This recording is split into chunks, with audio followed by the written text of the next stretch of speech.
Mchungaji wa kanisa hilo Raphael Michael amesema kanisa limeamua kuwaunganisha waumini na wakufunzi mbalimbali wenye uzoefu wa masuala ya maendeleo ya jamii na uchumi wa familia ili kuwapa maarifa yatakayowasaidia kujikwamua kiuchumi na kuondokana na utegemezi. Kwa majina naitwa mchungaji Raphael Michael.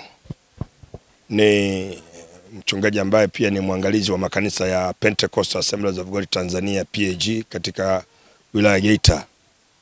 Tunamshukuru Mungu, tulikuwa na semina ambayo inaendelea pia hapa. Mtumishi wa Mungu kutoka Dar es Salaam anaitwa Kitu cha Mungu.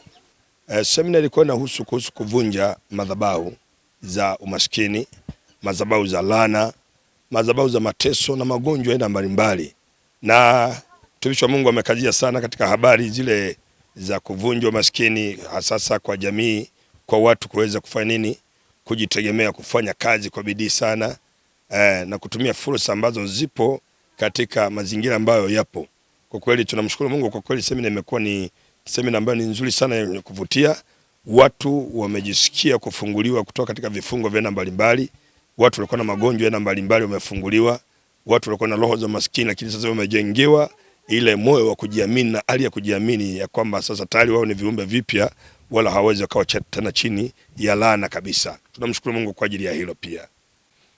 Lengo hasa ni kuwaimarisha sana sana washirika ili kusudi waweze kudumu katika kumtegemea Mungu na katika kujua kwamba anayetoa baraka ni Mungu mwenyewe wala sio nani. Kwa hiyo lengo letu kufanya semina za mara kwa mara katika kanisa hili la Pentecostal Assemblies of God Tanzania ni kuwajengea washirika uwezo wa kujiamini, kuwajengea washirika uwezo wa kuweza, na kwamba katika akili zao watafakari sana ukuu wa Mungu, kwamba yupo Mungu ambaye anaweza kutuondolea laana zote, kutuimarishia uchumi wetu, kwa sababu yote yawezekana kwake yeye aaminie, ambaye anamwamini Yesu Kristo mwana Mungu aliye hai, aliye Bwana na Mwokozi wa maisha yetu. Mkufunzi aliendesha semina hiyo kutoka jijini Dar es Salaam, mchungaji Robert Kitu cha Mungu amesema imani ni msingi muhimu wa mafanikio, lakini ni lazima iambatane na bidii, nidhamu na matumizi sahihi ya fursa zilizopo katika jamii. Kitu kingine ambacho kinapelekea watu wawe masikini zaidi,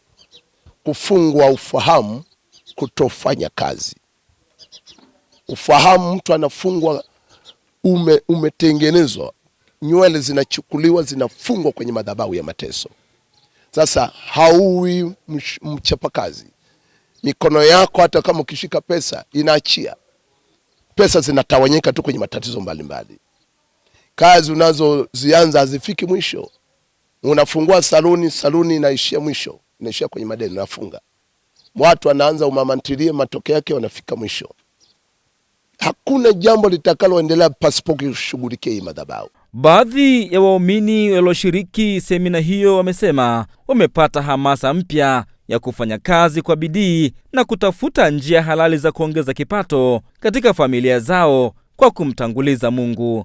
Ina maana huwezi kuanzisha biashara bila maombi au bila kumshirikisha Mungu.